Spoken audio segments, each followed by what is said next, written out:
This week's plant of the week is Peter Cottontail Yarrow. A lot of you know Yarrow as the typical moonshine or paprika yarrow with a panicle. It's kind of a flat bloom. This one has almost a, I don't even know what, like a little carnation bloom, maybe a little bit of a baby's breath texture. The reason I find this useful in landscapes is, number one, the texture is completely different than a lot of things. Number two, the one that we have growing that you're looking at, we haven't watered. We haven't hand watered it at all this year.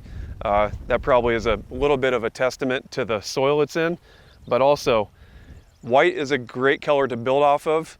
Oranges, purples, yellows, whatever you want to put around it is wonderful. This one stands about 18 inches. This is one plant, so it's about 18 inches tall by about 4 feet wide. But again, the plant of the week this week is Peter Cottontail Yarrow.